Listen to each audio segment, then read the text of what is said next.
નમસ્કાર દર્શક મિત્રો, હું છું વૈશાલી પવારુ અને આપ જોઈ રહ્યા છો સૌરાષ્ટ્રની અસ્મિતા ન્યૂઝ ચેનલ। તો એક નજર આજના મુખ્ય સમાચાર પર।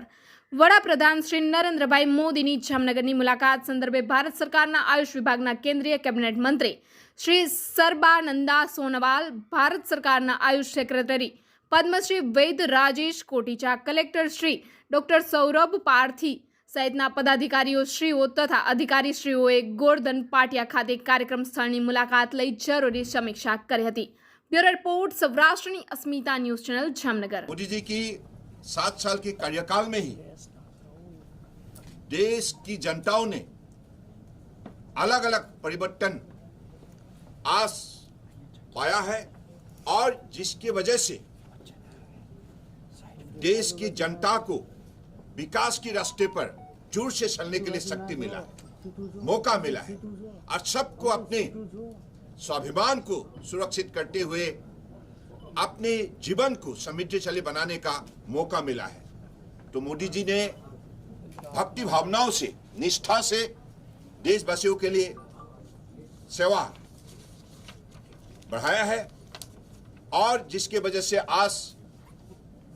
देश की जनता मोदी जी के नेतृत्व में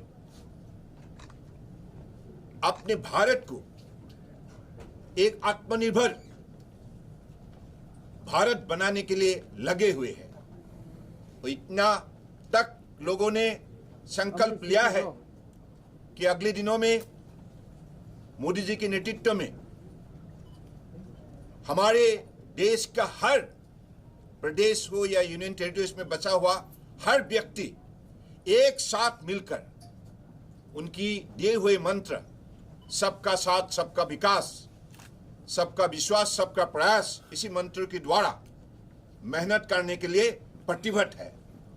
तो आज हमें देश के अंदर वर्ल्ड हेल्थ ऑर्गेनाइजेशन ने हमारे ट्रेडिशनल सिस्टम ऑफ मेडिसिन को मान्यता देते हुए आज देश के अंदर पहला WHO का पहला ग्लोबल सेंटर हिंदुस्तान में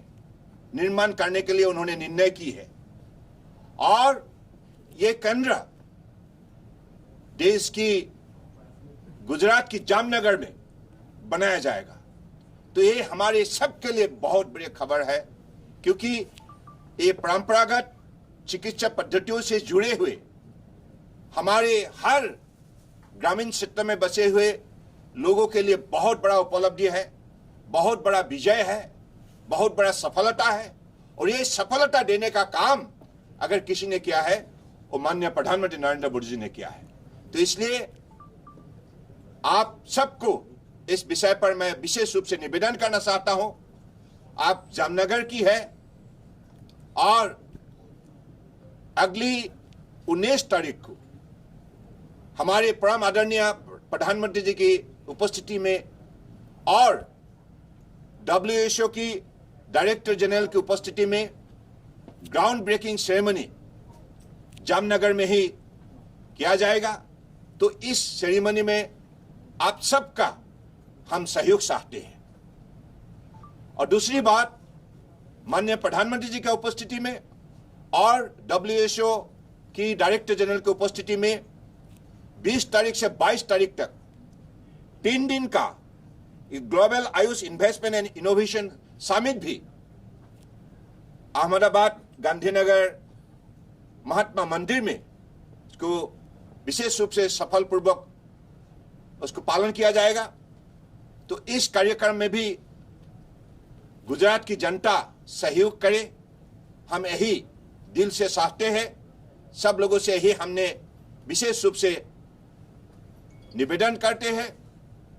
और मुझे लगता है कि गुजरात की जो भी एक पहचान है देश के अंदर, दुनिया के अंदर, गुजरात की जनता बहुत मेहनती है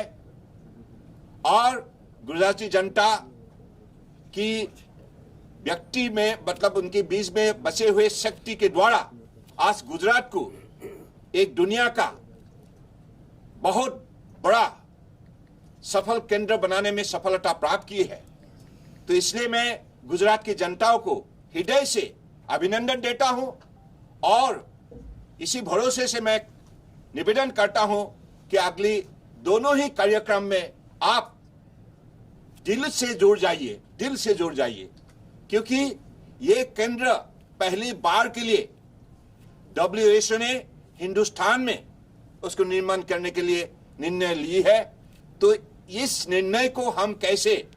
सफल पूर्वक उसको आगे बढ़ाए और ट्रेडिशनल सिस्टम ऑफ मेडिसिन के द्वारा कैसे दुनिया को जीते,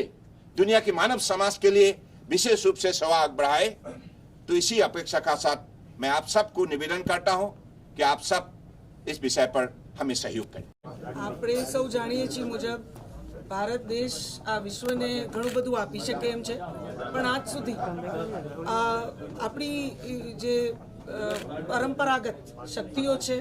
એને યોગ્ય મંચો પ્રાપ્ત નહોતા થયા. આપણા માનનીય પ્રધાનમંત્રી શ્રી અને ગુજરાતના પનોતા પુત્ર શ્રી નરેન્દ્રભાઈના પ્રયાસોથી આજે વિશ્વ ફલક ઉપર ભારતની એક અલગ ઓળખ બની છે. આપણે સૌ જાણીએ છીએ આપણા યોગા હોય કે આપણી પ્રાચીન ચિકિત્સા પદ્ધતિ એટલે કે આયુર્વેદ હોય એને એક અલગ ઓળખ સમગ્ર વિશ્વમાં પ્રાપ્ત થઈ છે. એમાં એક વધુ છોગું અને આખા વિશ્વ ફલક ઉપર આપણી આ પ્રાચીન જે પદ્ધતિ છે ચિકિત્સા પદ્ધતિ એને લઈ જવા માટે જે યુનાઇટેડ નેશનની હેલ્થ એજન્સી છે એને WHO સાથે એક કરાર કરી અને WHO અહીંયા એક ગ્લોબલ સેન્ટર ફોર ટ્રેડિશનલ મેડિસિનની સ્થાપના કરે એ પ્રકારની આખી વ્યવસ્થા કરવામાં આવી છે. આપણે સૌ જાણીએ છીએ મુજબ એક સર્વે એવું કહે છે કે સમગ્ર વિશ્વમાં 80% લોકો કદાચ પરંપરાગત ચિકિત્સા પદ્ધતિ ઉપર આધારિત છે, તેઓ ચિકિત્સા પદ્ધતિ સાથે જોડાયેલા છે. પણ એ બધી જ ચિકિત્સા પદ્ધતિઓ જે છે એ જોડાઈ અને આપણી આયુર્વેદા જે સૌથી પ્રાચીન પદ્ધતિ છે એની સાથે જોડાઈ અને એક એ પ્રકારની દવાઓ ચિકિત્સાના એ પ્રકારના બધા જ ઉપચારો બહાર આવે જેના માધ્યમથી સમગ્ર વિશ્વના લોકોને આ પ્રાચીન બધાને જરૂરી નથી હોતું કે બહુ એડવાન્સ મેડિસિન્સની જરૂરિયાત નથી હોતી, ત્યારે એ પ્રાચીન આપણી આ પદ્ધતિ જે માત્ર ક્યોર નથી કરતી પણ એક હોલિસ્ટિક પ્રિવેન્ટિવ મેજર પણ છે, એ પ્રકારની આખી આ પદ્ધતિ આપણે આ ગ્લોબલ સેન્ટર ટ્રેડિશનલ મેડિસિન સેન્ટરના માધ્યમથી આપણને પ્રાપ્ત થાય એ પ્રકારની વ્યવસ્થા ખૂબ મોટા નિવેશના માધ્યમથી અને સમગ્ર વિશ્વ ફલક ઉપર આપણી આ ટ્રેડિશનલ મેડિસિન સેન્ટરની આવતા દિવસોમાં નામના હશે. આ ટ્રેડિશનલ જે મેડિસિન સેન્ટર છે એના માધ્યમથી સમગ્ર વિશ્વમાં WHO સાથે જોડાયેલા બધા દેશો એટલે કે લગભગ 140થી વધુ દેશો એમાં ભાગરૂપ રહેશે અને એ લોકોની પણ પદ્ધતિ આપણા પ્રાચીન ઉપચાર સાથે સાથે આપણા પ્રાચીન ઉપચારની પણ એક પ્રચાર પ્રસાર ને ઉપયોગ સમગ્ર વિશ્વમાં વધે એ પ્રકારની પણ વ્યવસ્થા થશે. એટલે આપણા માનનીય પ્રધાનમંત્રીશ્રીએ આપણી આયુર્વેદાને એક અલગ ઓળખ અને ખાસ કરીને આપણી પાસે આપણી આયુર્વેદિક યુનિવર્સિટી અહીં જામનગર ખાતે બેઝડ હોય ત્યારે આ સેન્ટર પણ જામનગર ખાતે જ બેઝડ હશે. એ જામનગરના નાગરિકો માટે, ગુજરાતના નાગરિકો માટે અને આપણા દેશના નાગરિકો માટે ખૂબ મોટી ઉપલબ્ધિ છે કે વિશ્વનું આવું ટ્રેડિશનલ આખી મેડિસિનનું સેન્ટર જામનગર ગુજરાત ખાતે બેઝડ હશે. અને મને ખાતરી છે કે આવતા દિવસોમાં આપણી આ જે પ્રાચીન ચિકિત્સા છે એ વિશ્વ ફલક ઉપર એ ઉજાગર થશે અને લોકો એની સાથે વધુ ને વધુ જોડાશે. એટલે માનનીય પ્રધાનમંત્રીશ્રીનો આયુષ મંત્રીશ્રી આજે આપણી વચ્ચે સોનોવાલજી પોતે ઉપસ્થિત છે. એમનો હું જામનગરના પણ જનપ્રતિનિધિ તરીકે, સાંસદ તરીકે ખૂબ ખૂબ આભાર માનું છું કે આપણી જામનગરમાં આટલું મોટું નિવેશ અને એક ગ્લોબલ પ્લેટફોર્મ આપણા આ યુનિવર્સિટીને પ્રાપ્ત થયું એ બદલે હું એમનો ખૂબ ખૂબ આભાર માનું છું. આપણા માનનીય પ્રધાનમંત્રીશ્રી ભારતની શક્તિઓને ઉજાગર કરવા માટે સતત પ્રયત્નશીલ રહે છે અને એ દિશામાં આપણને આજે વિશેષ એક ઉપલબ્ધિ પ્રાપ્ત થઈ છે એ ખૂબ જ સરાહનીય છે. માનનીય પ્રધાનમંત્રીશ્રીનો પુનઃ હૃદયપૂર્વક